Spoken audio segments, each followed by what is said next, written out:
Buenas noches, bienvenidos una semana más aquí a las luces de la ciudad en 7 Televisión.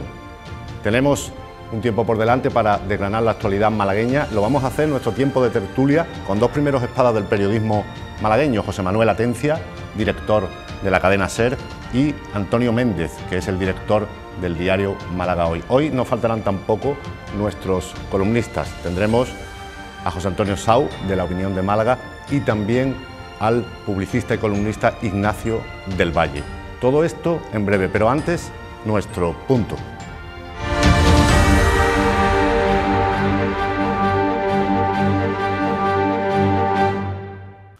Málaga cerrada. Todo parece un inmenso y largo domingo por la tarde. Negocios clausurados. Urbe al ralentí.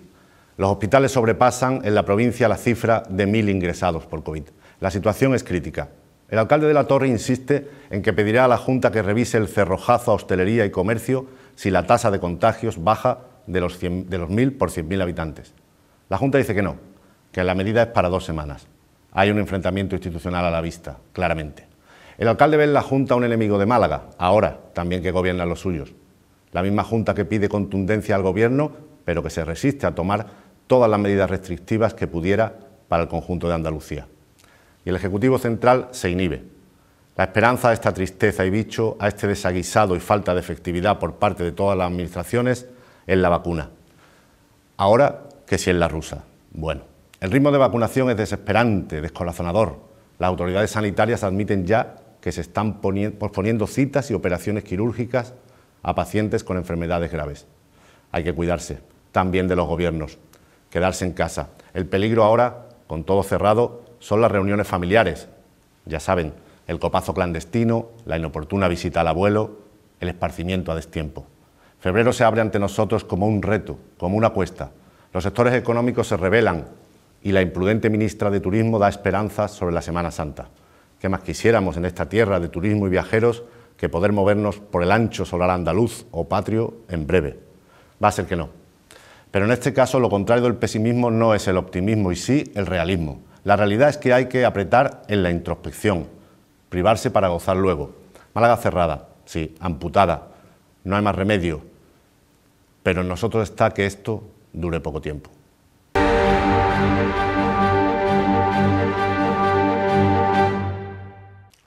Pues de nuevo buenas noches, retomamos ya, sin más preámbulos, nuestro programa, La Tertulia. Como les comentaba, tenemos hoy a José Manuel Atencia, director de la cadena SER. José Manuel, buenas noches. Hola, buenas noches. Muchas gracias por estar aquí. Esperamos verte más. Sí, a mí también. Me gustaría verme más. Y Antonio Méndez, director del diario Málaga Hoy. Antonio, buenas noches. Buenas noches. ¿Qué pasa? El hijo pródigo, más cariñitos, ¿no? Hombre, hay que darle un poco de calor. Ya Lleva tiempo veo. sin venir. Ya veo. Hay que expresar la alegría de que venga. Pues nada, que empiece a hablar. Bueno, pues que empieza a hablar José Manuel. Hablábamos fuera de cámara de que todos nos hemos paseado por Málaga en estas 2 jornadas, y la hemos visto tristona, cerrada, no hay más remedio, esto va a durar 14 días. ¿Cuáles son tus impresiones? Ahora hablaremos también de la derivada política y de las opiniones al respecto, ¿no? Bueno, yo, además, como iba a decir vivo, pero podría ser mejor dicho como duermo en Vélez, que lleva ya 15 días. De vez en cuando ayer me di un paseo por Málaga y en Vélez me he dado varios paseos también cuando llego tarde y cosas de esas. Bueno, vamos a ver, es que está todo cerrado, ¿no? Está todo... A mí una de las cosas que me ha llamado mucho la atención, claro, esto es la situación más complicada a la que se puede enfrentar cualquiera, ¿no? Tenemos ahora mismo... yo no le arriendo las ganancias a nadie que esté ahora mismo que toma decisiones en el gobierno del Estado, en el gobierno de una comunidad autónoma o en el gobierno de un municipio, porque parece evidente, con todo el tiempo que llevamos ya de medidas, que como lo estamos haciendo no está funcionando realmente bien, ¿no? Tenemos en enero más casos, más muertes que en ningunos meses de la pandemia y no termina de solucionarse esto y empezamos de una ola a otra ola y otra ola. Claro, y eso, ¿cómo lo haces compatible con la actividad comercial, no? Yo me daba un paseo el otro día por Vélez, hay cientos de carteles de cerrado, de se alquila, los negocios, las capacidades de aguante de muchos negocios no existen. El centro de Málaga igual. El centro de Málaga está pasando igual. Bueno, toda la ciudad, ¿no? Yo, bueno, porque tenemos una emisora en Marbella, también tengo que ir bastante a Marbella, y además la emisora está en la avenida Ricardo Soriano y ahí han desaparecido negocios, pero un montón, y que se ve, ¿no? Y la actividad es nula. Esto es una situación absolutamente complicada, y yo tuve una sensación muy amarga cuando la crisis, de que con todas las medidas que se le habían pedido a los ciudadanos, todo el esfuerzo que tuvimos que hacer, todas las medidas que hubo de recortes, de plantilla, de crisis, los políticos no se quitaran prácticamente ninguno de sus privilegios, ¿no? No hubo ninguna medida, aunque fuera simbólica, aunque fuera el chocolate del loro, de reducirse algo pues ahora tengo la sensación con la pandemia de que, hombre, claro que tenemos los ciudadanos una parte importante de responsabilidad en todo eso, pero es que nos las echan continuamente y son ellos los que tienen que gestionar, ¿no? Y entonces, en aquella época me dolió como ciudadano de que la política no estuviera dando también imagen y haciendo ellos pues sus recortes en algunas cosas, y ahora lo que me duele como ciudadano es que no sean capaces de ponerse de acuerdo con 500 y 600 muertes al día, ¿no? A mí me parece tremendo, y eso, en una época que venimos de una enorme desafección de los ciudadanos a la política, o sea, encontrarnos con esto, o sea, todos los días es... Sí, no parece que estén a la altura, pero además todos los días igual, no sé si os parece también que hay miedo, ¿no, Antonio, quizás a tomar medidas o a ver quién es más contundente, porque estamos un poco en un panorama en el que parece que el Gobierno central se inhibe, pero las comunidades autónomas también piden, algunas de ellas, mayor dureza, sin emplear todos los instrumentos que tienen a su alcance, ¿no? Sí, es una contradicción. El Gobierno central se ha puesto de perfil hace ya muchos meses. Es verdad que la primera ola, ya lo hemos contado aquí, lo machacaron. Y entonces dice, bueno, pues no queréis, pues ahora toma competencia, no, toma 2 tazas, ¿no? No quieres caldo, pues toma 2 tazas, ¿no? Y efectivamente estamos ante esa situación donde además luego otra vez las comunidades autónomas vuelven a reclamar más medidas, más competencias al Gobierno central, cuando ellas tampoco aplican las suyas, ¿no? Pero yo, no sé, comparto lo que dice José Manuel en el tema de lo difícil que es ponerse aquí y pontificar. Yo creo que nos tendría que dar un poquito de vergüenza a todos. Es muy fácil ponernos detrás de una cámara y decir, soltar las cosas que hay. Entonces, se supone que no pueden ser nosotros tan competentes y tan ineptos los demás. Es decir, que... Pero Antonio, pero hay cosas, por ejemplo, el debate que tenemos estos días en Málaga es que el alcalde ha planteado que si podemos rebajar los 1000 casos, no se esté los 14 días, ¿no? Y ha dicho el presidente de la Junta, no, es mejor esperar los 14 días, es lo que hay que hacer, no sé qué. Es exactamente lo mismo con los protagonistas, al contrario que lo que sucedió en la primera ola, reclamando la Junta de Andalucía que sacara Málaga y Granada de no sé cuánto. Quiero decirte, mira, que es que no tienen...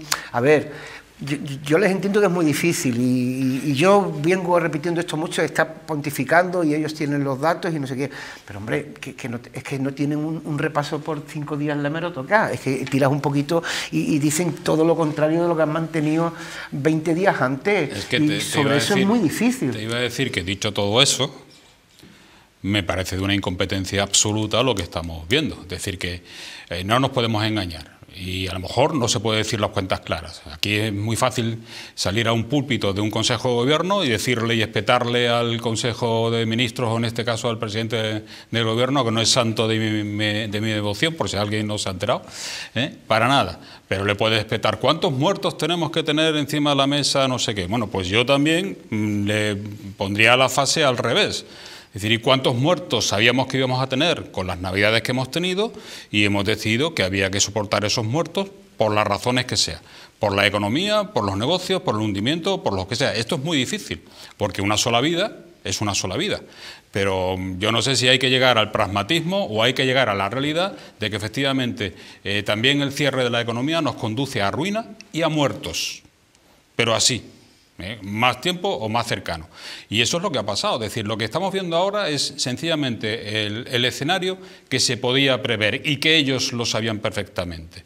Los reencuentros en las casas, le dices 4 personas y uno no va a ponerse 4, son 5, ¿y por qué 4 y no son 6 o son 7? Es decir, sabíamos que se iba a disparar la pandemia y había que hacerlo más allá de que ningún político quería cercenar las Navidades a nadie, también por una cuestión económica, la posibilidad del repunte de la hostelería, la posibilidad del repunte de los comercios en una época de consumo absoluto que era vital, y ya está. Entonces lo que ahora estamos recibiendo no es para que volver otra vez a echarnos las manos a la cabeza, por favor, confinemos, por favor, no sé qué, no, a lo mejor lo que habría que hacer las cosas, insisto, no desde lo que he vuelto a decir antes del inicio, es decir, sin tener ni idea, y evidentemente es muy fácil ponerse aquí, pero a mí me gustaría que se pudiera intentar compatibilizar las dos actividades sin tener que llegar a máximo, cierro, abro, cierro. Bueno, pues a lo mejor hay que medio abrir y mantenernos todo el rato hasta que podamos abrir, o hay que ir dosificando esas aperturas, regulando esas aperturas, pero no decir, venga, durante un mes y pico, lo que salga,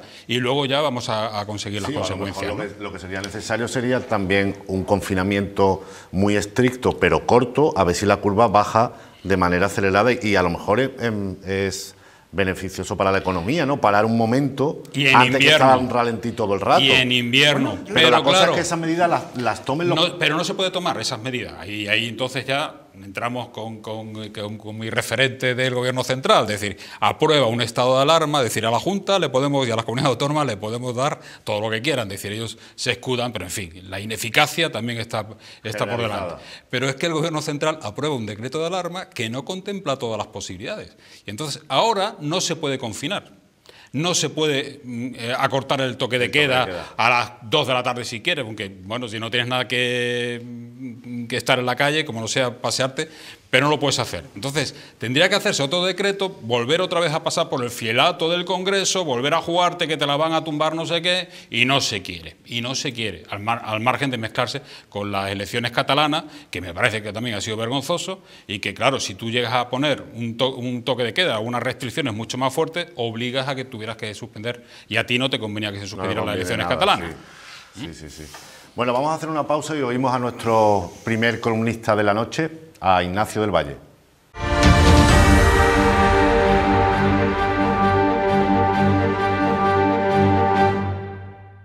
En estos tiempos nublados se agradece que de vez en cuando se atisbe un luminoso destello que estimule la esperanza. Nos ha tocado una quiniela de 14 días trágicos para el comercio, la hostelería y el turismo. Sin carnaval, Semana Santa y feria, con un futuro incierto a mascarilla vista, en la Carcasona del Parque se les ha ocurrido lo del programa Málaga World By, es decir, al turismo NUCE, nuevo vecino saneado. Esto de la Bahía del Trabajo tiene más atractivo que el rascacielos del puerto. Se trata de atraer a nómadas y sedentarios digitales en estos tiempos de teletrabajo. Las infraestructuras están ahí: viviendas, servicios, fibra óptica, 5G, universidad, empresas tecnológicas asentadas y muy buenas comunicaciones. La oficina del inversor del Ayuntamiento de Málaga lleva años echando la red para que nuevas empresas se instalen acá, pero ahora se pretende pescar también a caña como en el Malecón. La opción de Málaga Smart City Bam Bam es más atractiva que nunca, un oasis tecnológico para criaturas digitales en este desierto coronabicho que no cesa. El clima y la calidad de vida es envidiable. La ciudad está preparada para acoger nuevos vecinos y mejores nóminas que reactivan la economía que viene y deseen vivir el sueño cultural mediterráneo. Si nos lo tomamos a medio plazo con la hospitalidad que nos caracteriza, acogiendo nuevos talentos, se trata de una opción inteligente y con futuro ilusionante en medio de todo este desbarajuste.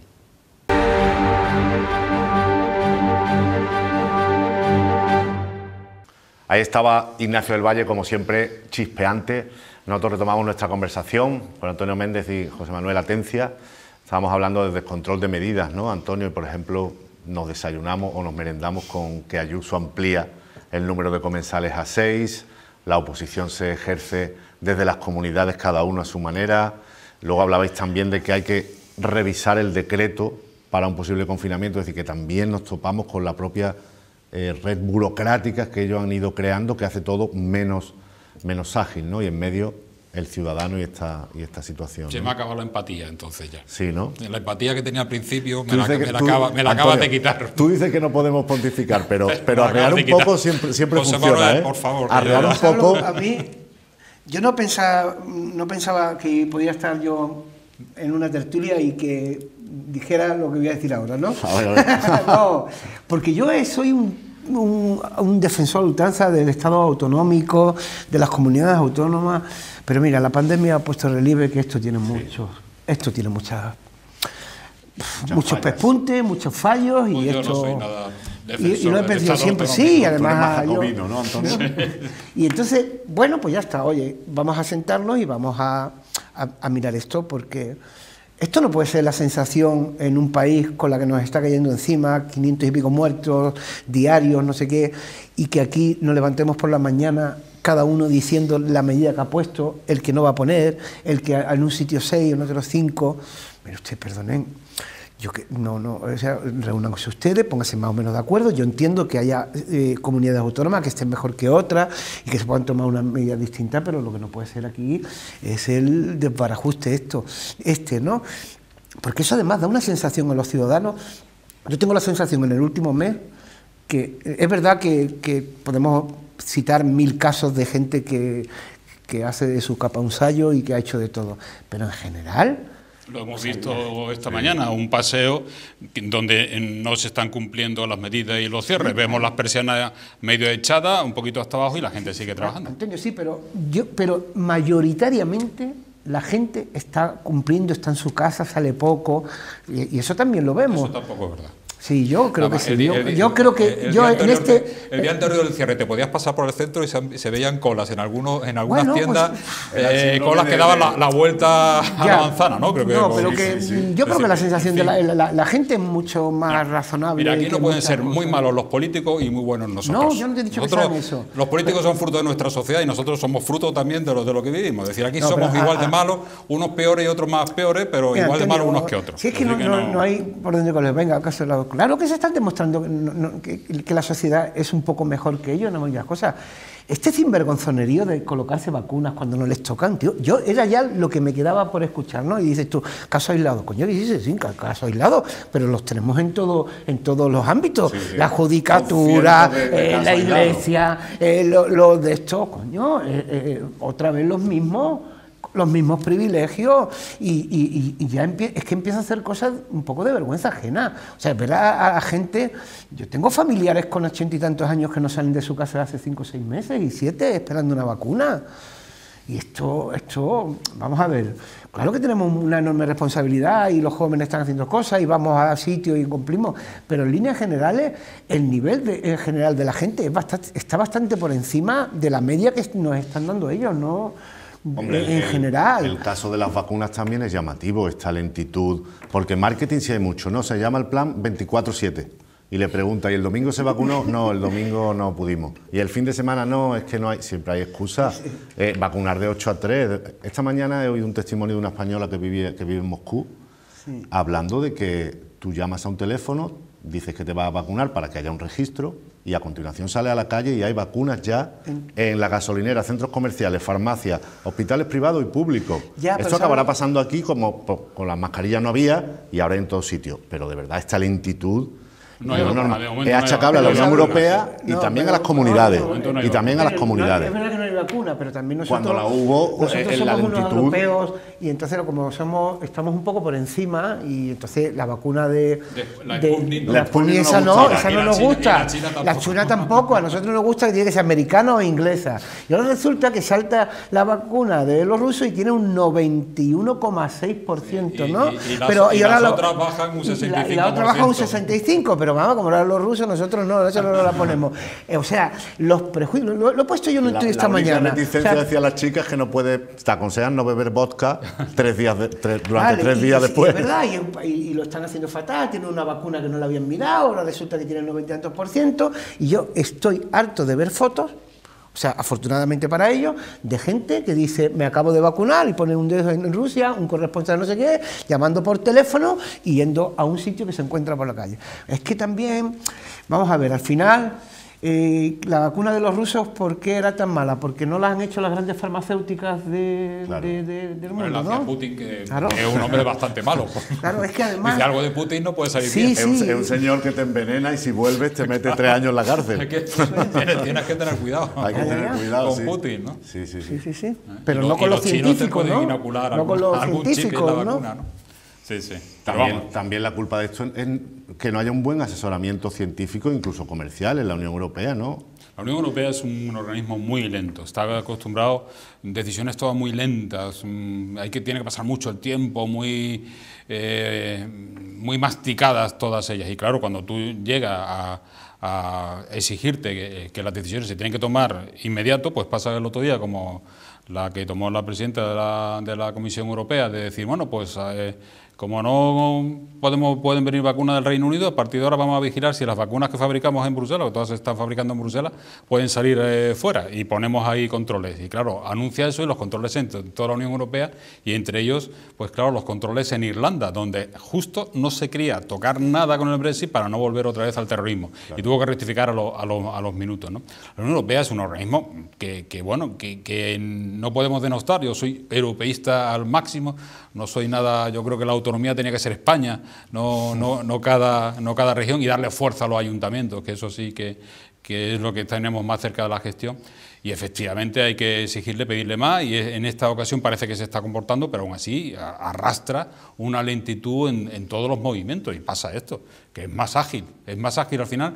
El señor Johnson en su país demuestra que es más ágil para poder afrontar una pandemia. Esos países también están tapando su incapacidad, porque ha habido muchísimos muertos con esta agilización de las vacunas, ¿no? En Estados Unidos la cifra de muertos ha sido pavorosa, y sin embargo ya ha tomado también ya velocidad la vacuna, sí. 100 millones, sí.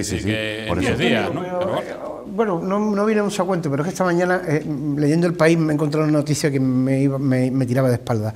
Han hecho un informe sobre la vacunación en Estados Unidos, en varios estados, los más importantes, que llevan más avanzados, y lo han hecho por raza, ¿vale? Y el 60 más que los blancos, ¿no? Eso es, el 60 y tantos % de las vacunas se le han puesto los blancos.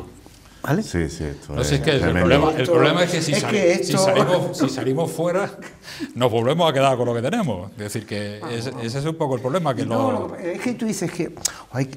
¿Qué mundo, no? ¿Qué sociedad global estamos creando? O sea, Inglaterra quedándose con la vacuna para que no se lo dé a nadie, en Estados Unidos se ponen a vacunar, el primer día sacan una foto y me acuerdo perfectamente, era una enfermera de color negro en un hospital, la primera foto, pues debió ser ya la última inyección que pusieron, porque para que les salga 60 y tantos %, los países han elegido la vacuna que iban a poner en un principio, digamos, por la afinidad ideológica o próxima y cosas de esas, ¿no? Un puñado de países, la Bielorrusia, no sé qué, esto no es de nosotros. Tenemos una pandemia mundial que se está muriendo la gente a mansalva. Además que las multinacionales y las farmacéuticas querían ganar dinero, va de suyo, ya lo sabemos. Es decir, si el dinero está para algo, es para eso, ¿no? En el caso de la Unión Europea. Claro, ¿y qué mecanismo hemos creado? Porque, por ejemplo, todo el lío de AstraZeneca, te pones a leer y hay una parte sustancial de la investigación que se ha hecho con fondos públicos, ¿no? Con universidades y cosas de esas. Dice, bueno, y que hemos firmado con una farmacéutica para poner a los científicos con dinero público a trabajar en ello, y que no tengas una garantía luego de que parte de esa vacuna es también de las instituciones que hayan aportado ese dinero, ¿no? Sí, lo que pasa es que ellos alegan que tienen 4 fábricas, 2 en Bruselas y 2 en Reino Unido, y las del Reino Unido son muy eficientes y tienen una gran producción, y las de Bruselas, pues funcionan a la mitad. Sí. Y entonces, claro... Habrá cosas más importantes en estos momentos, pues se hacen más fábricas o se llegan más acuerdos, yo qué sé, y habrá otras... Se moviliza más personal, o se movilizan claro, otras... más recursos, más sitios. Otras plantas que se están dedicando a otra cosa que les dé la de esta para que se puedan hacer. Como nuestras mascarillas, y al final, dentro de un mes y medio, el problema está en ese cuello de botella, y esa sensación de hastío que tenemos los ciudadanos ya, de agobio, de decir, es que no podemos aguantar más. Yo no sé cómo puede ser una guerra mundial de 3 o 4 años, tiene que ser una cosa horrible. O la gripe famosa, que la llamaron española, que también duró 4 años, es decir, y nosotros ya vamos a cumplir un año, y ya es una cosa que nos puede, ¿no? Que por eso también bajamos la guardia, porque es imposible mantener la tensión durante tantos meses. Pero yo creo que un par de meses...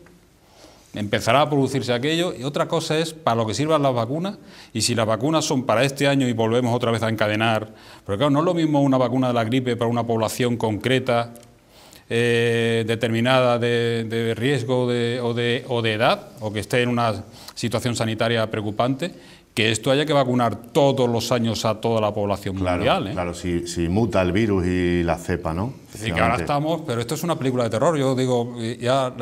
Mira, Antonio, en cuanto el haya cine vacuna, ha dejado y ahora son las series, ¿no? En cuanto tú tengas... Bueno, eso tiene mucho que ver con las mascarillas, claro. ¿vale? Eso es las mascarillas.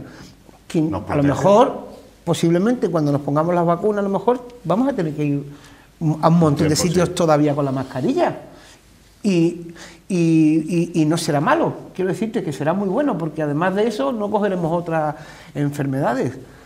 Yo qué sé, os metéis con los chinos, pero estos llevaban ya años por las calles con las mascarillas, llevan años ya, en muchos sitios. Tampoco vamos a defender a Trump aquí, pero de donde vienen últimamente los coronavirus, vienen del mismo sitio. Así que, en fin, serán muy eficientes, pero luego cuando nos llegan las pandemias, el origen es el mismo, ¿vale? Y nos enteramos poco de lo que pasa allí, que han logrado ahora que la Organización Mundial de la Salud entre allí, es decir, que... Nos enteramos poco de lo que pasa allá casi en cualquier sitio, Antonio. Sí, nos enteramos bastante poco. Bueno, nos va a arrojar un poco de luz sobre algún asunto nuestro siguiente columnista de hoy, que es José Antonio Sau. Vamos a escucharlo.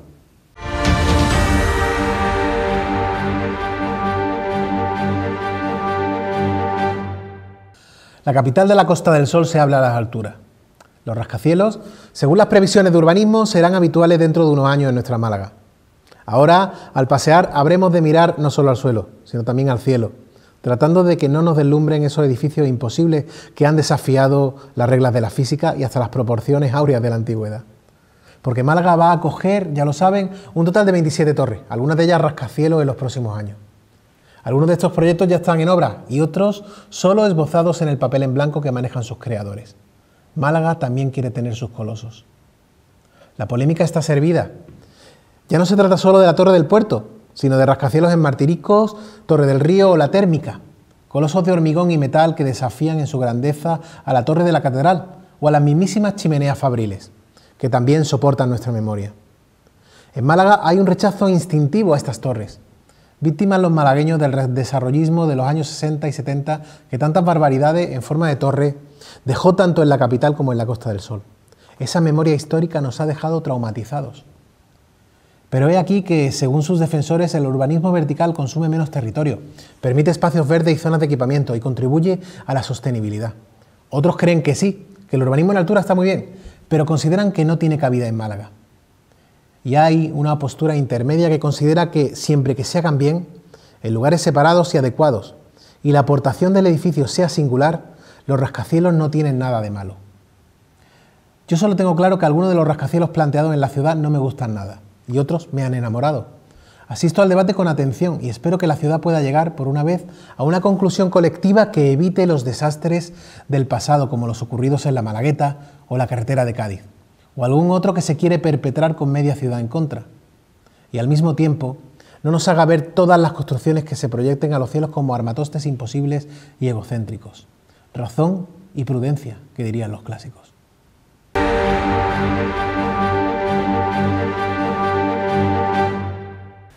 Bueno, pues José Antonio Sau nos introduce otro tema de conversación, ya recurrente también, no solo aquí, sino en todas las tertulias de Málaga, televisiva, radiofónica o de café, que es la torre, el rascacielos del puerto. Ya saben que ha habido un manifiesto de 300 intelectuales de toda España que lo han rechazado, también hay mucha gente a favor, el debate está vivo, hay artículos en los periódicos, en La Opinión estos días hemos leído, por ejemplo, a José Seguí, principal promotor del proyecto, y también a otro arquitecto, Mérida, que estaba en contra. Ha habido incluso una controversia sobre las imágenes que se difunden del proyecto, que algunos dicen que están trucadas, unos dicen que el que va a ser muchísimo más alto, va a tener mayor volumen, va a ocupar más, otros dicen que menos, en fin, está la cuestión bastante enjundiosa y en las redes también se polemiza mucho sobre este proyecto que va avanzando en su tramitación, ¿no, Antonio? Y que finalmente tendrá que aprobar el Consejo de Ministros, que podría hacerlo en un plazo no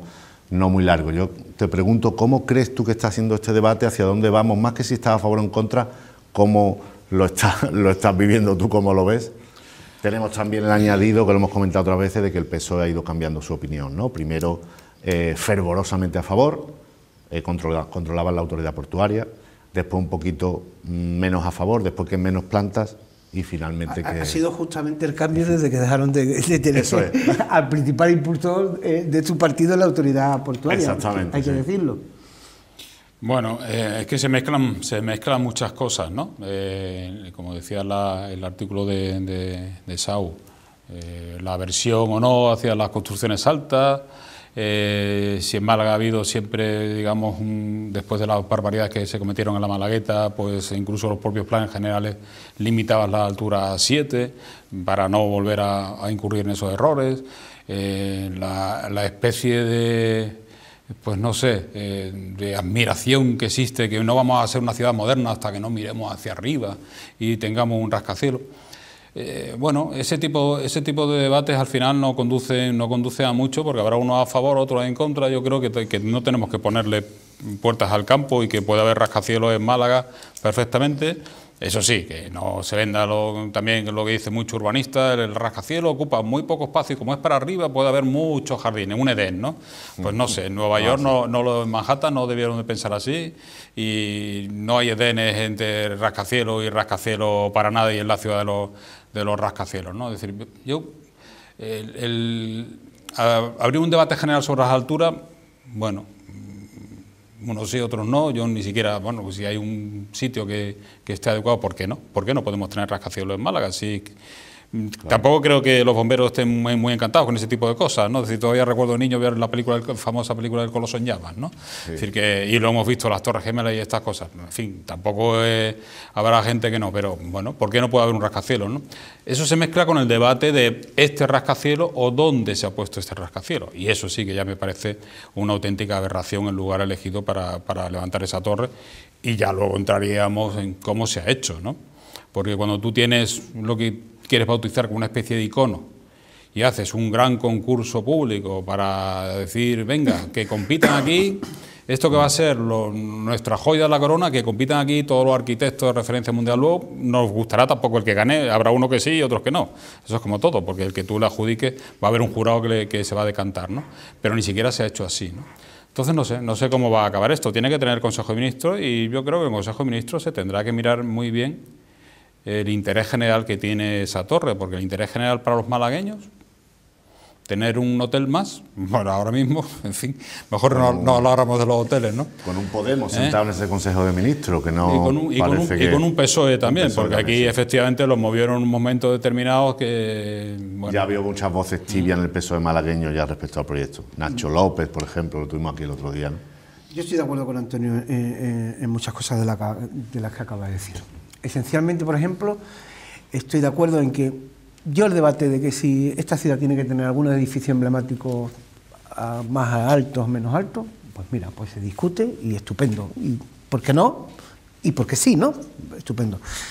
Pero el problema de la torre no es el debate de la altura y cosas de esas, ¿no? El problema de la torre es que en una zona privilegiada de la ciudad no es el ayuntamiento o los organismos públicos los que deciden que vamos a utilizar esta zona privilegiada para hacer aquí un hotel y, como dice Antonio, vamos a sacar un concurso y que venga un montón de gente a poner ideas, sino que a un señor que es arquitecto se le ocurre colocarnos ahí y ahora tenemos que planificar la ciudad de acuerdo al proyecto que a este hombre se le ha ocurrido porque tiene unos inversores. Como si yo mañana pues me busco un arquitecto y un puñado de inversores y decido poner en mitad de la plaza no sé qué un proyecto y lo defiendo, claro. Y me dice, este hombre lo está defendiendo. Y luego además entramos en polémicas un poco absurdas, ¿no? Estas polémicas ahora de las distancias en las que se ven, ¿no? Yo siempre digo, hay un amigo mío que siempre dice que para qué discutir lo que se puede medir, pesar o sumar, ¿no? Pues ¿qué vamos a discutir? Si tienen 135 metros y que a mí qué más me da que parezcan desde una esquina que tiene 70 o no sé qué. ¿Cuántos tiene? 135 metros. Esa es la altura. O sea, o la altura es según me ponga yo en un punto distinto de la ciudad a verlo. Ya se puede comparar, yo qué sé, con las torres de Kio o con la Torre Eiffel, cuánto le lleva, cuánto le saca. Cuando le dé el sol por detrás vamos a ver hasta dónde proyecta la sombra. Es que es así. Claro. Eso sí, 25 metros, que discutimos, ¿desde dónde la vemos la perspectiva? Usted, perdone, pues sí. Eso cartográficamente, ¿dónde se puede ver, claro. Por cierto, que hablando del proyecto arquitectónico, en Málaga hoy publicáis que hay varios arquitectos que pueden optar a hacer el tercer hospital. Yo sigo siendo muy escéptico con que eso tome velocidad, ¿no?, en los terrenos del civil. Y algunos, creo que está Seguí también. Que sí, bueno, están todos. Pero unos con nombres suyos, otros con empresas, otros que directamente su nombre porque tienen muchas referencias. Pero son proyectos que a lo 17, mejor ¿no? también vamos a entrar a discutir, porque algunos de los proyectos son un poco, por decirlo, son ferolíticos, o sea, hablan de unas torres muy altas, comunicadas por arriba, con un zócalo, con no sé qué, o sea, que se van a adornar, que no van a hacer un clínico, ¿no? Darle a un arquitecto la posibilidad de que deje su huella es dejar su huella. Eso es como todo. Si en Teatinos, como decía Antonio antes, en la ciudad se decidió 7 plantas más áticos, ¿no?, que era el modelo para no repetir aquello, y lo decides cambiar, como por ejemplo se ha hecho en Teatinos, que has permitido más. Y ahora tú, cuando terminas las construcciones, ves cómo ha quedado eso y dices tú, hombre, pues mucho lo mejora lo que teníamos, ¿no? Esa es la impresión que tengo, que mucho lo mejora. Pero ya te las tienes que tragar. La mano, ¿eh? Pero ya te las tienes que tragar. Algunos en Teatinos se le ha ido un poquito no solo por la del impacto, ¿no? Pero ya te las tienes que tragar. Tenemos 300 días de sol al año y hacemos unos edificios inmensos de alto que no tienen ni terrazas. Bueno, con ventanas pequeñas, además. Pero los ayuntamientos, sus principales ingresos son los urbanísticos, y entonces, efectivamente, cuando tú estás... Estamos hablando de otras cosas, ¿no? Claro, es que al final todo se conjuga, y el que hace una obra lo que quiere es hacer la obra al margen de que quede con ese diseño así, pero si se ahorra 17.000 terrazas, por decir una barbaridad suprema, y pone 17.000 ventanas, pues eso que se ha ahorrado, y al final le sale, eso sí, las pones unas ventanas, sí, pero tú le pones una ventana ahí que parezca unos cuadros muy llamativos de colores, no sé qué, pero me ahorra la terraza, ¿no? Es que si recuperáramos un poco la justificación para que en Teatinos se levantaran esos edificios más altos, nos íbamos a encontrar con cosas muy parecidas a las que estamos diciendo ahora, ¿no? Sí. Que la ciudad tiene que cambiar, que no va a ser monolítica, todas las casas iguales, no sé qué. Claro, y cuando las termina dice, si este era el resultado que iba a mejorar... Es que Teatinos es digamos, una ciudad dentro de la ciudad, creo que son 40.000 habitantes más o menos, es decir, nuevos y con terreno, se podía haber aprovechado para hacer... Sí, otra cosa, por lo menos las avenidas son manchas, un buen sitio, ¿no?, para estar. Cuando pero al principio presumías de que se iba a esponjar todo, porque claro, al principio te lo venden, no vamos a cometer las mismas aberraciones que en carretera de Cádiz. Y esta va a ser una zona muy esponjada, con muchas zonas verdes, con muchas no sé qué, y de pronto vas viendo que las zonas verdes aquellas salen, le crecen las moles, ¿no? Dices, bueno, a ver las zonas verdes estuvieron mientras que duró la crisis anterior. En los solares. Los solares que empezó a crecer hierba, esa es la zona verde que... Bueno, vamos a ir enfilando nuestra recta final, pero todavía nos queda tiempo para hablar aquí con vosotros que sois reconocidos PSOE-ólogos, ¿no? ¿Se puede decir así? Bueno, politólogos. Politólogos mejor, ¿no? Sí, porque el PP también nos puede preguntar. Vale, bien. Bueno, pues, y Ciudadanos, que también tiene su aquel, ¿eh? Ciudadanos más joven. Es más joven, ¿no? Es más joven. Da un poco de lástima, y además están tan mal. Bueno, pues ya saben que no hay día que no veamos o que no nos desayunemos con alguna nueva proclama, ya sea en forma de entrevista, de artículos de opinión, de comparecencia, un poco contra la posibilidad de que Susana Díaz siga comandando el proyecto político del PSOE andaluz y de que sea candidata, ¿no? Ya hay muchos dirigentes, aquí estuvo Rui Espejo, que aseguró, el secretario provincial, que aseguró que ya tenía derecho a presentarse y que, bueno, sin mucho fervor, pero se declaró más o menos susanista, ¿no? ¿Qué va a decir el hombre? Ya parece, claro, ya parece que están equilibrándose un poquito más las fuerzas, pero también parece que ya no hay timidez por parte de muchos dirigentes de decir que hay que cambiar a Susana. Antes se escudaban en el eufemismo, ¿no? Conviene ir renovando el proyecto, ahora directamente dicen que habría que relevar a Susana Díaz. ¿Cómo lo veis, Antonio? Pues no sé, faltan muchos meses. Yo creo que ha empezado... El tiempo corre a favor de ello también, un poco. Claro, ha empezado la batalla, ha empezado tarde, porque tenía que haber empezado esa batalla nada más acabar las elecciones autonómicas para decir, vamos a ver, con esta persona vamos a volver otra vez o tenemos que hacer el recambio, ¿no? Y a su vez pronto, porque si el Congreso Federal, que es donde vamos a ver las primeras batallas, vamos a ver la primera batalla en la elección de las listas a los delegados del Congreso Federal, no al andaluz, porque ahí vamos a ver en provincias, si va una sola lista, todos van a ser sanchistas, pero claro, ya los sanchistas van a ser sanchistas de primera, de segunda, de tercera, sanchistas susanistas, sanchistas no susanistas, sanchistas no sé qué. Y entonces, pero eso es a final de este año, como está la pandemia, para octubre, ¿no? Tiene un congreso presencial ya, que no sé si eso se podrá hacer. Entonces no lo sé, está claro que cada vez se atreven, la ven mucho más débil, cada vez se atreven más voces a pedir, pero luego está el otro problema, que no hay ningún candidato que unifique las posturas de los que están en contra, ¿no? Es decir, no hay un líder. No sabemos si son liebres que han ido saltando, claro, o si hay un Illa, si Sánchez tiene un Illa ahí preparado, ¿no? Como ha pasado con el PSOE toda la vida y por más primarias. En 48 horas hará casi y se acabó. Y con más primarias que hagan. Y todos los que están aquí pasarán al otro lado. El federal decida que hay cambio, en 2 días han cambiado todos, ¿vale? Y si no hay cambio, pues siguen siendo cada uno. Bueno, es muy importante. Supongo, lo que pasa es que con la situación que tenemos en España ahora mismo, hacer cábalas de meses o un año en política es nada, eso no sirve para nada, no te sirve. Mira, esto es que el PSOE puede en Andalucía ganar las elecciones, ¿no? Puede ganarlas. El problema es si suma para gobernar. Y eso no hay ninguna encuesta ahora mismo que les dé que sumen para gobernar. No tienen. Y que Juanma Moreno mejora, aunque se caiga algo Ciudadanos, y Vox mejora y siguen teniendo para sumar. Y ahí está. Quiero decir, Susana, si la operación de Cataluña le sale medianamente bien al PSOE, es una operación distinta aquí, pero es muy similar, y cuando ellos hagan sus números y hagan sus encuestas, si Susana no les da o no les da, pues terminarán. ¿Qué puede pasar? Que haya un adelanto electoral y esto no lo pille, no sé cuánto, pero al final la gente cambia y dice, la gente está con Susana, los alcaldes cuando vengan unas elecciones y tienen más resultados y luego vienen las suyas, a ellos les gustan un ambiente de buena racha, no la contraria, ¿no? Hombre, eso cambia muy rápido. No, y Sánchez depende de los votos de Andalucía. Claro. Si ve que Díaz no le tira para sus votos en el Congreso, sus diputados en el Congreso, igual, es decir, ahí va a ser implacable, ¿no? Es decir, pero bueno, que el problema es que hay muchas familias, como siempre en el PSOE, por otra parte, hay muchas familias, uno que dice, venga, vamos a apostar por el señor Sicilia, ¿no? Otros, vamos a apostar, pues eso, lo que hemos visto en Madrid, que venga un ministro y tal. Es que vamos a apostar por el alcalde de Sevilla, vamos a apostar por no sé qué. Aunque orgánicamente, o sea, la estructura del PSOE ahora mismo, en líneas generales, aunque se están demarcando con unas provincias, es de Susana Díaz mayoritariamente.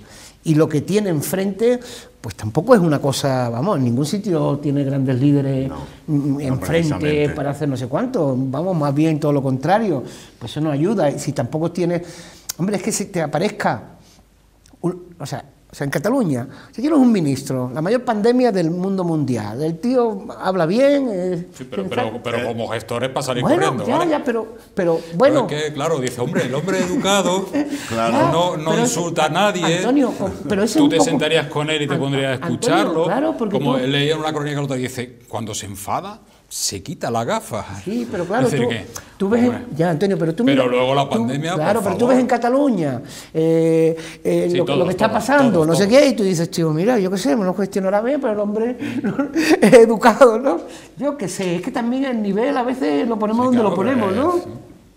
Sí, los mismos que lo criticaban, que su gestión también critican ahora que se haya ido, ¿no? Sí, es que también, claro, porque al final hace daño. La verdad es que el electorado es muy difícil saber lo que le invoca a votar, ¿no? Pero hay una tesis también que no deberíamos descartarla, porque dentro de los sanchistas hay sanchistas pactistas, que eso es lo que temen. Por eso los otros dicen, no queremos un recambio, queremos el cambio. Porque al final llega... de guerra total para quedarse ellos y otros de pactar y hay partidarios que también dicen, vamos a ver, depende cómo vayan las encuestas, con este candidato que no conoce, no sé qué, tal y cual, vamos a tirar tal, ¿qué es lo que hacemos? Lo quemamos. Bueno, pues lo que hacemos es pactar en las listas. que siga la señora Díaz al frente, darle su derecho a competir y evidentemente si pierde otra vez las elecciones, si no consigue el gobierno, ya está liquidada y ella misma se va a ir. No quemo al candidato que iba a poner, que seguramente si las cosas van muy mal, es decir, que esto lo vamos a ver en un año, cuando en un año se dice, me parece que estos ya no los quitamos del poder esta vez. Así que, ¿para qué voy a quemar al candidato que inmediatamente va a perder las elecciones y ya es un candidato perdedor? En esa línea también está.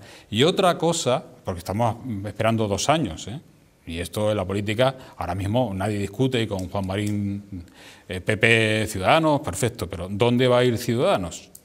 Y si el siguiente coalición de gobierno tiene que ser PP-Vox, y a ver qué hace Ciudadanos, los que queden de Ciudadanos ahí en esa coalición, a ver qué contentos van a estar. Es verdad que dijo Sánchez el otro día en la sesión de control que Abascal tiene más sentido de Estado que Casado. Le hace un favor. Entendemos. Pero le hace un favor a Vox metiéndolo un poco más en lo institucional también, ¿no? Un error de bulto de Pedro Sánchez. Para ir a Casado. Para ir a muerto con Casado, se equivocó de plano haciendo esas declaraciones, a mi juicio. Uno más. Cuando tú crees que el sistema hay un partido, en fin, bueno, que también tiene un partido para echarle de comer aparte, como es Podemos al lado, pero que cuando tú ves que un partido que por una cuestión de higiene democrática debes de combatirlo siempre, con todas las artes democráticas que pueda, no puede, porque a ti te interese zumbarle al PP, pues ahora lo ensalzo y no sé qué, por favor.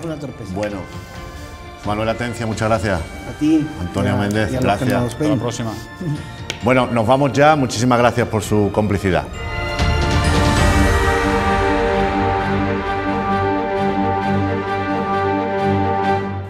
Bueno, pues ya estamos en nuestro tiempo de entrevista, ya saben, aquí en La Barra, en 7 Televisión, donde compartimos cada semana un rato de charla con algún invitado. Tenemos hoy con nosotros a Javier García León, ahora se lo presento, pero primero, buenas noches, Javier. Muy buenas noches, gracias. Gracias por estar aquí. Javier García León es abogado en ejercicio y también es militante socialista, militante destacado. Pedro Sánchez hizo una referencia de futuro nombrándolo expresamente.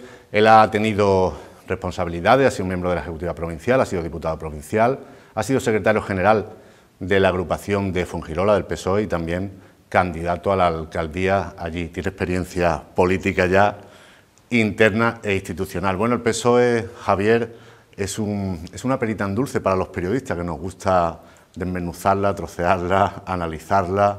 Sí. Como el momento procesal, que diríais los abogados, es más que interesante, ¿no? Sobre todo en el PSOE andaluz. Bueno, el momento procesal ya es oportuno, lo ha sido siempre en el PSOE porque es un partido muy vivo y muy pasional, a veces demasiado vivo, ¿no? Y eso conlleva a veces que haya pues lo que la gente considera que son disputas a veces internas, personales, pero que no son más allá de una organización política que tiene que renovarse permanentemente, y para que eso ocurra hay que confrontar ideas y hay que confrontar liderazgos. Sí, hasta ahora estábamos asistiendo un poco a una sucesión de proclamas, ¿no?, de diversos dirigentes diciendo eso de que había que renovar el proyecto político del PSOE andaluz, que algunas veces es un simple eufemismo para decir que hay que quitar, ¿no?, a la persona que ahora lo comanda, que es Susana Díaz, ¿no? Yo no creo que haya que quitar a nadie, ¿no? Yo creo que en un partido donde las primarias llegaron para quedarse, lo que da legitimidad a los liderazgos es precisamente el pasar por las urnas de lo orgánico y por tanto unas primarias, ¿no? Por eso yo apoyé en su momento, éramos muy pocos, yo era el único secretario general de una ciudad de más de 50.000 habitantes en Málaga y Jorge Gallardo, el único alcalde de una ciudad de más de 20.000, que apoyamos en las primarias a Pedro Sánchez porque creíamos precisamente en la actitud y en las formas, ¿no?, también en el fondo. Cuando eso se traspasó a la provincia de Málaga, porque se saltaron las andaluzas, yo también fui de los que creí que había que buscar una transversalidad y sumar, porque si no desde Andalucía y tampoco desde Málaga se podría llegar a una renovación, ¿no? Por tanto, yo creo que no se trata de quitar a nadie, sino de que en un partido vivo como el PSOE haya gentes que estén dispuestas con valor a confrontar ideas y también liderazgos, ¿no? Y eso para mí es importante porque lo he dejado también por escrito en los últimos días. A mí no me gustan las mesas camillas. Yo creo que el tiempo de la designación ha terminado y estamos en un nuevo tiempo de la elección en primarias. Tuvimos aquí la semana pasada a José Luis Ruiz Espejo, el secretario provincial de los socialistas malagueños, que él, por simplificar, sigue siendo susanista y apelaba al derecho de Susana Díaz a presentarse a esas primarias. Esto también es un cambio de marco mental, todo el mundo acepta que va a haber primarias, pero también es un poco sinónimo de guerra, ¿no? Bueno, yo voy más allá. Susana Díaz casi tiene la obligación por aquellos que le están apoyando, ¿no? Es deudora de sus apoyos, y además creo que, como es una persona que estratégicamente conoce muy bien cómo funciona esto, es probable hasta que se presente por partida doble, ¿no? O sea, de que se presente y además puede haber alguien que también se presente o confronte para dividir el voto de la alternativa. Esto es muy, digamos, atrevido, pero políticamente creo que la sociedad está suficientemente madura, a pesar de lo que creen algunos partidos de que no lo está. Yo creo que lo está, para que sepan cómo funcionan las salas de máquinas de los partidos políticos, ¿eh? No somos Italia, pero hay una parte que sí es la de orgánica, que a mí me gusta mirar a Italia, ¿no? Y para eso hay que leer un poco a Giulio Andreotti para entender cómo funcionan los partidos políticos. La política italiana es ciertamente complicada, duran menos los gobiernos que... Porque ahora, obviamente, por aclarar y redundar, tú no eres partidario de que Susana Díaz sea la candidata a la Junta. No, yo soy partidario de que Susana Díaz se presente a unas primarias porque creo que se lo debe a sus apoyos. Y soy partidario de que haya una alternativa de renovación en el PSOE de Andalucía, porque sí creo que para Andalucía es bueno otros liderazgos y otras formas de entender Andalucía y la política andaluza. El calendario previsto, aunque no cerrado, sería que hubiera Congreso Federal en octubre, quizás presencial, ¿no? Y a partir de ahí... Mediados de octubre, ¿no? Lo habéis dicho vosotros en la tertulia, prácticamente el Congreso Federal va a ser como una primera vuelta, donde muy probablemente no habrá solamente una delegación desde Andalucía, encabezada por la secretaria general, sino que probablemente habrá dos, la que encabece la secretaria general y candidata a las primarias, Susana Díaz, y la que encabece el candidato o candidato a las primarias, fulanito o fulanita de tal. Nosotros los periodistas, que a veces simplificamos la realidad, pero los partidos tampoco se quedan cortos en ello. Son complicados. Sí, son complicados. Es que la realidad es tan compleja que hay que simplificarla un poco. Bueno, hablamos de sanchistas en general, pero eso es una amalgama o una pecera, no. No, esto no va de susanismo o de pedrismo, esto va de continuistas o de innovadores. Yo creo que el pedrismo y el susanismo, bueno, pues lógicamente tiene mucho tirón mediático porque la gente lo entiende perfectamente, como los de Casado o los de Soraya Sáenz de Santa María, etcétera, etcétera, pero en realidad en este momento en Andalucía se trata de cambiar la dirección que viene siendo heredada durante mucho tiempo y que hay quienes creen que hay que innovar, hay que cambiar, porque la sociedad andaluza ha cambiado tanto que ha cambiado hasta de gobierno, un gobierno que por otra parte está empezando a echar, digamos, raíces, ¿no? Con lo cual hay que atajarlo desde los partidos progresistas, y el PSOE lo es, hay que atajarlo más pronto que tarde. Pedro Sánchez es muy aficionado a los golpes de efectos y nadie puede negarle que tiene una gran capacidad ejecutoria y ejecutiva. Nos ha sorprendido con esa designación de Salvador Illa en Cataluña, el efecto Illa, que parece que va a beneficiar al PSC y al voto constitucionalista. ¿Tú te esperas que pudiera haber en Andalucía, si no un Illa, una especie de designación o pacto para que desde la Ejecutiva Federal se designe más o menos a un candidato, a una María Jesús Montero o a quien sea? Bueno, Andalucía no es Cataluña, hay una diferencia fundamental, y es que en Cataluña el primer secretario o secretario general, Iceta, no se quería presentar. En el caso de Andalucía, la primera secretaria o secretaria general, Susana Díaz, sí quiere, por lo tanto el escenario cambia. Y si pasamos a lo que tú mismo has dicho, de designación, sería un error. Creo que si, guardando las diferencias por lo que he dicho, si aquí en Andalucía vamos por la vía de la designación, en mi humilde opinión nos estaríamos equivocando, porque estamos en el tiempo de la elección.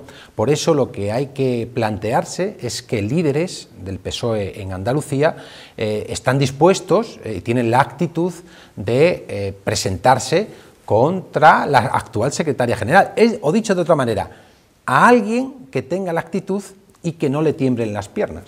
En ese sentido, a lo mejor los nombres que estamos ahora manejando más quizás sean un poquito liebres, ¿no? O gente que está saltando para que luego entren en acción los verdaderos mirlos, no sé si blanco o negro o verdes. Quiero decir, hemos leído algunas crónicas en las que se da por hecho que hay una estrategia, que esta primera fase es la de que gente como Felipe Sicilia, que es diputado al Congreso por Jaén, o otras personas pues sean más notorios en sus proclamas de que hay que cambiar el proyecto, o como Juan Espada, alcalde de Sevilla, pero que después entren en acción o en escenario otras personas, ¿no? Yo creo que la única estrategia común, si es que se puede llamar estrategia, que más bien es el converger en una idea, es en que el PSOE de Andalucía necesita esa renovación o esa innovación o ese cambio, y ahí confluyen todos, y sobre las personas que están expresando sus opiniones lo hacen, yo creo que en ese sentido.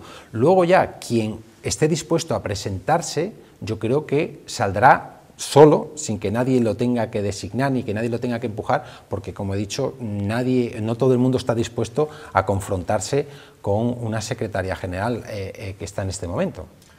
¿Ideológicamente hay alguna diferencia, algún matiz que podamos hacer para distinguir a lo que podríamos llamar sanchistas y susanistas? Bueno, visto lo visto, es decir, como el poder cambia, hay alguien que podría pensar que no, y yo quiero pensar que no, estamos en un mismo partido. Lo que pasa es que la gente sabe que el Partido Socialista es un partido muy complejo, ¿no? Incluso los que somos liberales y de izquierda somos malentendidos. Y entonces en el PSOE... Pero explicáis bien, ¿no? Nos entendemos bien en la confluencia de algunas cuestiones, pero en el Partido Socialista hay desde base cristiana hasta, lógicamente, a confesionales y, por supuesto, laicos, como debe ser el Estado, por otra parte, y el PSOE lo defiende. Hay republicanos de alma, porque el PSOE es un partido republicano en su ADN, y sin embargo hay defensores de la monarquía. Podríamos decir que somos un partido, siempre se ha dicho, el que más se parece a la gente y el que más se parece a los españoles, en sus contradicciones, en sus virtudes y en sus defectos. Pero en términos generales no hay una diferencia ideológica entre los que se pudieran considerar partidarios del continuismo en el PSOE de Andalucía y, digamos, la innovación o la renovación. Quizás sí alguien que pueda, digamos, encabezar un proyecto mucho más moderno, de una sociedad más moderna, progresista, más transversal, ¿no? En ese sentido, y para ir a tu pregunta concreta, todo el mundo cree que Susana Díaz representa un PSOE más conservador y la alternativa que pudiera haber más progresista, pero yo esa distinción no la veo de una manera tan tangible, sinceramente. Bueno, nos falta quien identifica a Susana Díaz con la época de Griñán o Chávez, que se quiera poner la etiqueta que se le quiera poner. No cabe duda de que es una época pasada y que ella hizo allí carrera. Sin embargo, hay también dirigentes socialistas que te dicen que precisamente ella lo que hizo fue renovar a esa gente, digamos, cambiarla. Un poco hay teorías para todos los gustos, ¿no? Se pueden renovar a las gentes y no renovar las ideas ni las formas de hacer política. Esto es como cuando se habla de jóvenes y de viejos, ¿no? Todo el mundo sabe que el candidato en Estados Unidos de los jóvenes era Sanders, que tenía casi 80 años y no era un jovencito precisamente. Por lo tanto, esto no va de edades, esto no va de cambiar caras, ¿no? Esto va de formas de hacer política y sobre todo de discurso, un discurso fresco y moderno. ¿Tenéis mucho contacto con la dirección regional o provincial, los que estáis un poco más levantiscos o encuadrados en el sector de Ferraz y no tanto en el de San Vicente? Bueno, yo entiendo que los cuadros del partido deben estarlo. Yo, por decirlo de alguna manera, llevo 2 años, digamos, jubilado de acción, porque he sido muchos años concejal y cuadro del partido, demasiados años, siempre digo que me sobran 4, los 4 primeros. Incluso me sobran los 2 años y medio que viví de la política, porque me costó luego 5 años recomponer mi situación profesional. Por todo ello, quiero decir que mi distanciamiento, digamos, del día a día con los cuadros de San Vicente de Ferraz es la lógica de alguien que está en su vida, digamos, civil o normal, por llamarlo también de alguna manera. Pero la interlocución es mínima, por lo que yo puedo percibir desde el punto de vista de que ahora mismo ya se está en preprimarias.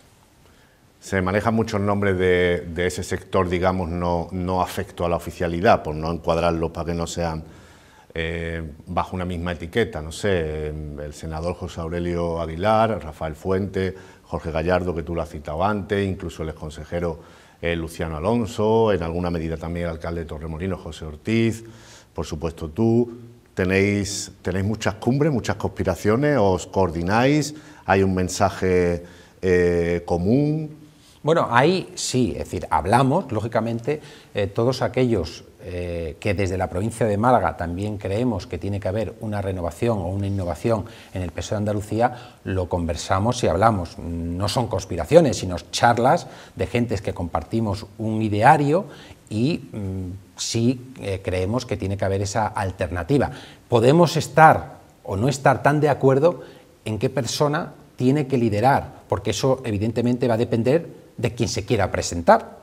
Obviamente, porque es lo que ahora mismo se está publicando mucho, ¿no? Es decir, vosotros los articulistas, que evidentemente recogéis ideas, también las cocináis como las encuestas en algunas ocasiones, porque tenéis que presentar un producto y me parece razonable, y lo que nos trasladáis, no sé si esto es de feedback o simplemente de ida y vuelta o solo de ida, que hay división de opinión en cuanto a los liderazgos. Eso es natural, eso es razonable, pero no significa que no estemos de acuerdo en el ideario y en el objetivo, ¿no?, que es la renovación de nuestro partido por el bien de Andalucía, por el bien del PSOE de Andalucía. Sí, lo que pasa, a veces los medios presentamos estos lances de partido en clave de enfrentamiento, porque es verdad que es más jugoso y vende más, pero está claro que hay por lo menos llamémosle pugna, pero también muchas veces los dirigentes políticos dicen que no hay que hablar de personas, lo importante del proyecto, pero las personas son muy importantes, ¿no? Sí, nadie habla de eso, pero sabemos que quien dice eso está mintiendo. Es decir, todo el mundo,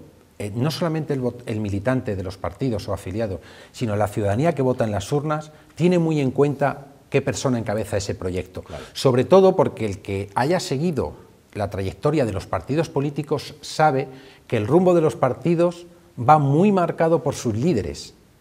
En el PP, en el PSOE, en Ciudadanos ya ni te cuento. Por lo tanto, claro que importa a las personas que encabecen esos proyectos. Es muy difícil vender renovación si no se viene de una renovación. Es muy difícil hablar de innovar si tú tienes un discurso conservador. Y por tanto, claro que importa, ¿no? Ahora lo que hace falta es la actitud de esas personas a la hora de dar el paso y convencer, porque ahora se trata de convencer, como te decía al principio, no es momento de designación, sino de elección. Y para conseguir ser elegido, tú tienes que seducir primero a tus militantes y después, lógicamente, a la ciudadanía, que es lo importante, ¿no? Recuperar el gobierno de Andalucía, si no, ¿para qué hemos venido, no? Se podría decir. Se podría decir. Javier, tú hablabas antes de que el PSOE es el partido que quizás más se parece a la gente o a España o a su estructura, ¿no?, que tiene cierta centralidad. ¿No crees tú que puede estar perdiendo algo de eso con el gobierno de coalición de Podemos, o caer en ciertas complicidades con recetas populistas, aunque está claro que también está consiguiendo gobernar, que es de lo que se trata, ¿no?, que para eso hemos venido, ya que, claro, por citarte, para eso hemos venido, ¿no? ¿Pero no crees que ese mensaje del PSOE puede generarle una cierta desafección? Bueno, no lo creo, aunque de entrada podría dar esa sensación y seguramente tenga que pagar algún coste. Aunque es Podemos el que se hunde la encuesta. Claro, sí, pero los primeros en algo siempre pagan un peaje, ¿no? Es decir, estamos en algo nuevo, el multipartidismo también ha venido, igual que las primarias, para quedarse, y todo eso tiene cosas buenas y cosas malas, tienes pros y contras.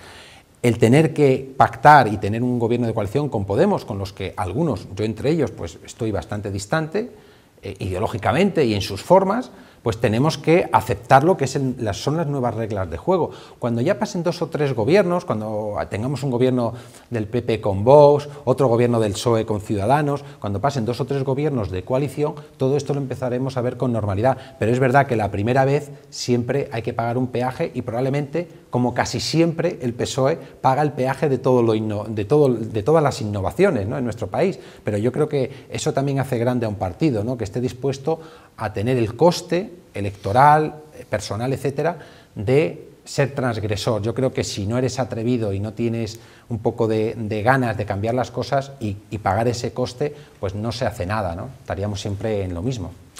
¿Cómo ves tú la política provincial? ¿Cómo crees que lo está haciendo el PSOE en los diversos terrenos, que ahora son casi todos de oposición, ¿no? Oposición en el Ayuntamiento de Málaga, oposición en la Diputación y también al Gobierno andaluz, ¿no? Claro, hay diferentes marcos, ¿no? En cada... Y tanto. Resúmamelo en uno.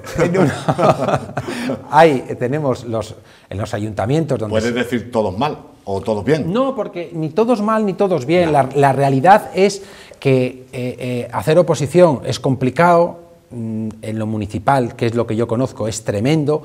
Creo que si alguna asignatura tiene pendiente el PSOE es poner en valor el municipalismo, a los concejales y concejalas que gobiernan y más aún los que están en la oposición, que se las tienen que apañar solos. En la Diputación es una institución, digamos, un poco extraña, con lo cual allí no se sabe bien si se hace bien o mal. Sinceramente es difícil saber si lo hacen bien o mal los que gobiernan, imagínate la oposición. En los ayuntamientos grandes es complicado, los gobiernos, por lo menos los que yo veo, sinceramente y honestamente creo que lo hacen bien, tanto en los pueblos pequeños como en las ciudades. Y luego el partido, evidentemente, sí, a nivel provincial, da una cierta sensación de encefalograma plano. Algunos lo achacan, o ellos se defienden por la situación que estamos viviendo el último año, pero esto no viene de hace un año, viene de hace mucho más, ¿no? Con lo cual, reactivar también el partido en la provincia de Málaga, al igual o al unísono del PSOE de Andalucía, probablemente sea una asignatura pendiente y en la que muchos militantes, muchos cuadros, creen y creemos que es necesario también esa renovación. Muchos periodistas que nos dedicamos en todo en parte al comentario político hemos comentado, también lo hemos hecho en nuestra tertulia, que antes el PSOE pesaba más, ¿no? Sus dirigentes pesaban más o sus cargos institucionales orgánicos. Más partidos también, ¿eh? Sí, sí, sin duda, pero no son tan interesantes. Son más monolíticos a lo mejor, ¿no? Salvo Ciudadanos, que también tiene mucha tela que cortar, pero no se ve que esos representantes políticos o esos dirigentes orgánicos estén tan presentes como estaban antes, ¿no? En la sociedad, en los debates o incluso en las instituciones, o en las cofradías, las peñas o en cualquier sitio de la sociedad civil. Eso no viene de ahora. Yo creo que decir si los que estaban antes tenían más presencia, o dicho de otra manera, si eran mejores o no, yo no me atrevo, no solo me atrevo a llegar ahí. Figurativa, sino decir algo interesante. Vale, es verdad que a lo mejor ha habido momentos donde, mejor oposición, o más crítico, donde la política a lo mejor estaba más viva porque a lo mejor era un momento naciente de algo, ¿no? Evidentemente, en Málaga capital, pues cuando se empezó a hablar de los museos, de la oferta cultural, etcétera, ya no es el momento de ahora, con lo cual ahora cada vez es más difícil decir algo interesante, más aún en la política local que también conozco. Por lo tanto, ahí empatizo, porque es cierto que cada vez es más complejo, ¿no? Hay más encorsetamiento también legal, con lo cual las propuestas están muy limitadas, y sobre los liderazgos, que es a lo que vamos, posiblemente hay quienes creen que en todos los partidos faltan líderes con mucho más peso que pudo haber en el pasado, ¿no? Pero quizás yo no me atrevo a hacer esa valoración. No soy quien, la verdad, porque siempre he sido un tipo del montón, ¿no? O sea, soy un concejal de pueblo grande. Sí, tampoco... no te traeríamos aquí si fueras del montón. Oye, Javier, ¿cómo hacemos para bajar un poquito ese diapasón, esa crispación que hay? Vimos el otro día la sesión de control al gobierno, vemos los plenos de cualquier institución, las declaraciones políticas. Hay un clima un poquito que no se daba antes, ¿no? Tiene que ver con lo que tú comentabas de que hay más partidos, son más interlocutores, más enfrentamientos cruzados también, ¿no? Veamos el otro día el debate de los candidatos en Cataluña, eran nada más y nada menos que 9, ¿no? Sí.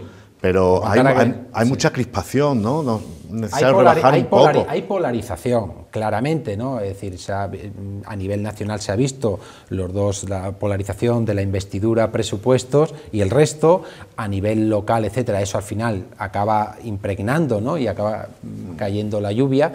Y es verdad que eso no beneficia a las instituciones ni beneficia tampoco a los territorios. También a lo mejor tiene que ver con lo que tú decías, ¿no? A veces falta a lo mejor más, no sé si nivel o talante o un poco de transversalidad, al menos intelectual, de los líderes de los partidos para poder llevar todo a la discusión. Se puede tener una discusión viva y no faltar al respeto, y sobre todo hacerlo con cierta inteligencia, ¿no? Que a veces ves un debate, da igual que sea local, provincial o tal, que es totalmente vulgar, ¿no? O sea, por lo menos ya que se insultan, que se insulten con un poquito de inteligencia, ¿no? Sí, que sean un poco quevedescos, que no se Claro. limiten a repetir como un loro. Tú que eres buen conocedor de las sesiones parlamentarias del 19 y del 20, podrían tirar de esas fuentes, por lo menos para insultarse, hombre, con cierta elegancia y que la gente diga, oiga, qué insulto más interesante ha dicho lucido. usted. Claro.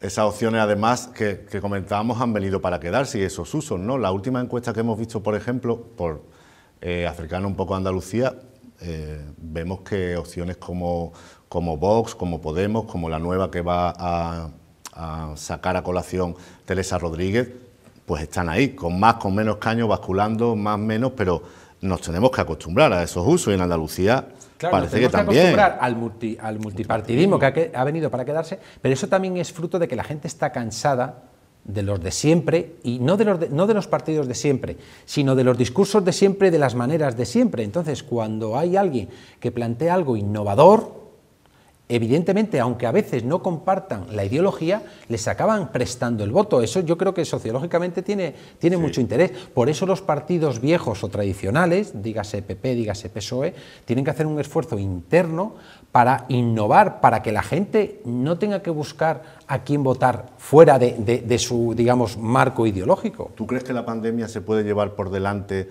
algunos liderazgos o quizás reforzar al que la ciudadanía perciba que ha tomado decisiones correctas? Porque ese hastío que hay en la ciudadanía, también esa desafección política, ese cansancio ya de la pandemia, de tanto, estamos todos repartiendo culpas. ¿Quién no agiliza las vacunas? ¿Quién no hace esto? ¿Quién no toma medidas? ¿Tú crees que algunos liderazgos pueden tambalearse? El desgaste o el coste habrá que verlo ya a toro pasado, con lo cual todos vamos a acertar, Sí, ¿no? Como sí. las encuestas cuando las ves. Pero la sensación es que los primeros espadas salen reforzados. Las grandes crisis siempre refuerza a quien gobierna.